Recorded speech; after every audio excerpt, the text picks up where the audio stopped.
क्या आप सोचते हैं कि एम्प्लॉयर स्पॉन्सरशिप प्राप्त करना आसान है? क्या आपको लगता है कि आप आसानी से इस प्रक्रिया से गुजर सकते हैं? यदि हाँ, तो आपको जानने की आवश्यकता है कि इस प्रक्रिया में कई मिसकंसेप्शंस और चैलेंजेस हो सकते हैं। बहुत से लोग गलत जानकारी के कारण अपने एप्लीकेशंस को समय पर पूरी तरह से पूरा नहीं कर पाते हैं। आज हम आपको बताएंगे कि एम्प्लॉयर स्पॉन्सरशिप के लिए आवेदन करते समय किन महत्वपूर्ण बिंदुओं का ध्यान रखना चाहिए। Welcome to Zeal Immigration. अब हम बात करेंगे उन चैलेंजेस की जो 482 वीजा पर अप्लाई करने वालों के सामने आते हैं। बहुत से लोग ये सोचते हैं कि एम्प्लॉयर स्पॉन्सरशिप आसानी से मिल जाएगा, लेकिन ऐसा नहीं है। कई माइग्रेशन एजेंट्स गलत जानकारी देते हैं और कहते हैं कि वे आपको स्पॉन्सरशिप दिलवा सकते हैं। यह मिसकंसेप्शन है और इससे लोगों को काफी कंफ्यूजन और डिलेज का सामना करना पड़ सकता है। ऐसे एजेंट्स जो अनरियलिस्टिक प्रोमिसेस करते हैं, वह पोटेंशियल एप्लीकेंट्स को मिसलीडिंग गाइडेंस दे सकते हैं, जिससे उनकी एप्लीकेशंस या तो रिजेक्ट हो सकती हैं या अननेसेसरी डिलेज हो सकते हैं। यहाँ पर यह स्पष्ट करना जरूरी है कि एम्प्लॉयर को सिर्फ स्पॉन्सरशिप देने का अधिकार नहीं होता, बल्कि उन्हें ये प्रूव करना होता है कि वे आपको हायर करने के लिए तैयार हैं और आपकी पोजीशन जेन्युइन है। इसका मतलब ये है कि एम्प्लॉयर को ये साबित करना होता है कि उस पोजीशन को भरने के लिए किसी क्वालिफाइड कैंडिडेट की जरूरत है और उन्होंने उस रोल के लिए पहले कोई सूटेबल कैंडिडेट नहीं पाया।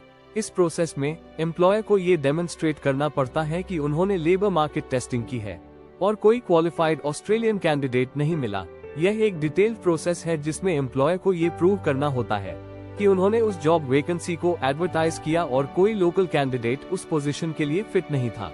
अगर एम्प्लॉयर इस प्रोसेस को सही तरीके से नहीं करता, तो वीजा एप्लीकेशन रिजेक्ट हो सकती है।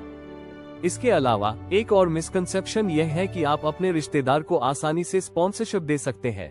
हालांकि ये प्रोसेस बिल्कुल स्ट्रेट फॉरवर्ड नहीं है। जैसा कि मैंने पहले कहा, अगर आपके एम्प्लॉयर को ये प्रूव करना पड़े कि वह किसी फैमिली मेंबर को हायर नहीं कर रहे हैं सिर्फ स्पॉन्सरशिप के लिए, तो यह एक हाई रिस्क एप्लीकेशन हो सकती है। इमिग्रेशन अथॉरिटीज को ये सुनिश्चित करना होता है कि स्पॉन्सरशिप जेन्युइन हो और एम्प्लॉयर ने किसी फैमिली मेंबर को प्रेफरेंशियल ट्रीटमेंट नहीं दिया है। अगर ऐसा लगता है कि एम्प्लॉयर ने अपनी फैमिली मेंबर को केवल स्पॉन्सरशिप देने के लिए हायर किया है, तो यह एप्लीकेशन रिजेक्शन का कारण बन सकता है। यह एक इम्पोर्टेंट फैक्टर है, क्योंकि अगर स्पॉन्सरशिप प्रोसेस में कोई भी अनफेयर एडवांटेज दिखता है, तो उसे रिजेक्ट किया जा सकता है। इसलिए एम्प्लॉयर को ये डेमोन्स्ट्रेट करना पड़ता है कि उन्होंने ट्रांसपेरेंट और फेयर हायरिंग प्रोसेस फॉलो किया है। यही नहीं, अगर एम्प्लॉयर फैमिली मेंबर को हायर करता है, तो ये प्रूव करना भी जरूरी होता है कि यह हायरिंग केवल रिलेशनशिप के कारण नहीं हुई, बल्कि जॉब रिक्वायरमेंट्स और क्वालिफिकेशंस के आधार पर हुई है। ये पूरी प्रक्रिया इसलिए कॉम्प्लेक्स हो सकती है क्योंकि एम्प्लॉयर को अपनी हायरिंग प्रैक्टिसेस को सही तरीके से जस्टिफाई करना होता है। इसके अलावा बहुत से एप्लीकेंट्स ये भी समझते हैं कि एम्प्लॉयर स्पॉन्सरशिप केवल परमानेंट पोजीशंस के लिए ही वैलिड होती है, लेकिन ऐसा नहीं है। 482 वीजा के तहत ये स्पॉन्सरशिप टेम्पररी पोजीशंस के लिए भी वैलिड हो सकती है, जिनके बाद कुछ कंडीशंस और गाइडलाइंस फॉलो करना होते हैं। अगर एम्प्लॉयर द्वारा स्पॉन्सर किया गया एम्प्लॉय काम में सफल रहता है, तो उसे परमानेंट रेजिडेंसी की तरफ भी रास्ता मिल सकता है, लेकिन इसके लिए एक अलग प्रोसेस और टाइम फ्रेम होता है। इसे लेकर भी कई मिसकंसेप्शंस है।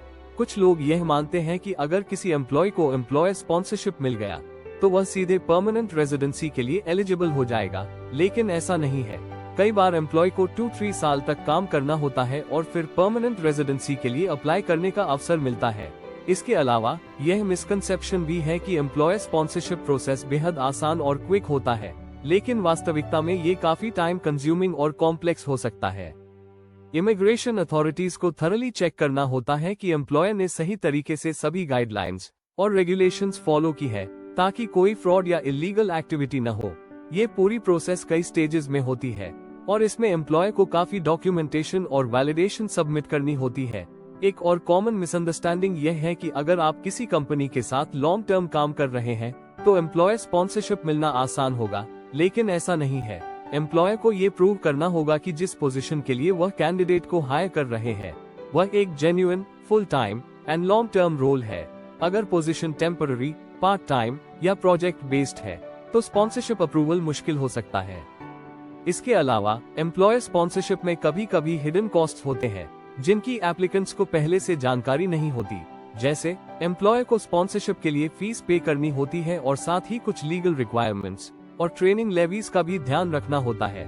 कई एप्लीकेंट्स को ये जानकारी नहीं होती कि इन कॉस्ट्स को सही से मैनेज करना बहुत जरूरी है, और यदि एम्प्लॉयर सही तरीके से इन कॉस्ट्स को कवर नहीं करता तो प्रोसेस डिले हो सकता है या अप्रूवल में इश्यूज आ सकते हैं। कभी कभी एम्प्लॉयर्स खुद भी स्पॉन्सरशिप प्रोसेस को लेकर अनश्योर होते हैं और उन्हें ये समझने में मुश्किल होती है कि क्या उनके पास स्पॉन्सरशिप देने का फुल अथॉरिटी है। कई टाइम्स एम्प्लॉयर्स को नए वीजा पॉलिसीज और चेंजेस का सही नॉलेज नहीं होता, जिससे उन्हें मिस्टेक्स हो सकती है। ये भी एक बड़ा चैलेंज है क्योंकि एम्प्लॉयर्स को सही प्रोसेस को समझने और लागू करने में कंफ्यूजन हो सकती है। इसी कारण से कई कंपनीज हायरिंग प्रोसेस के दौरान प्रोफेशनल माइग्रेशन एजेंट्स या कंसल्टेंट्स की सर्विसेज लेती है ताकि उन्हें सही गाइडेंस मिल सके। वीजा एप्लीकेशन प्रोसेस में कई कॉम्प्लिकेशंस हो सकती है और गलत जानकारी या मिसअंडरस्टैंडिंग्स के कारण कई बार एप्लीकेंट्स की एप्लीकेशंस रुक सकती है। यही वजह है कि सही और अपडेटेड इन्फॉर्मेशन के लिए सही प्रोफेशनल गाइडेंस लेना बहुत जरूरी होता है ताकि किसी भी तरह की कॉम्प्लिकेशंस से बचा जा सके। माइग्रेशन एजेंट्स जो ट्रांसपेरेंट और जेन्युइन सर्विसेज प्रोवाइड करते हैं, उनके पास करंट वीजा पॉलिसीज और स्पॉन्सरशिप प्रोसेसेस के बारे में कंप्लीट नॉलेज होती है, जिससे एप्लीकेंट्स को सही डायरेक्शन मिलती है। एक और कॉमन मिसकंसेप्शन यह है कि एम्प्लॉयर स्पॉन्सरशिप के लिए ओनली हाई स्किल्ड प्रोफेशनल्स ही अप्लाई कर सकते हैं, लेकिन ये गलत है। 482 वीजा अब ऐसे स्किल्ड वर्कर्स के लिए भी अवेलेबल है जिनके पास हाई लेवल क्वालिफिकेशंस नहीं होते, लेकिन जिनके पास एक्सपीरियंस और प्रैक्टिकल स्किल्स है। हालांकि ये प्रोफेशनल्स को स्पेसिफिक टेक्निकल एरियाज में अप्लाई करने के लिए एलिजिबिलिटी देता है, और यह मिसकंसेप्शन भी उनके लिए हिंड्रेंस बन सकता है जो इस वीजा प्रोग्राम का सही तरीके से फायदा उठाने के लिए एलिजिबल है। आखिरकार सबसे महत्वपूर्ण बात यह है कि एम्प्लॉयर स्पॉन्सरशिप एक हाईली रेगुलेटेड प्रोसेस है जिसमें कई स्टेप्स और रिक्वायरमेंट्स होती है। ये एक careful and well planned approach मांगता है ताकि एम्प्लॉयर्स और एम्प्लॉइज दोनों ही इस प्रोसेस से स्मूथली गुजर सके। मिसकंसेप्शंस और रॉन्ग गाइडेंस से बचने के लिए सभी इन्वॉल्व्ड पार्टीज को एक्यूरेट और अपडेटेड इन्फॉर्मेशन रखना जरूरी है ताकि स्पॉन्सरशिप प्रोसेस सही तरीके से और टाइमली कंप्लीट हो सके।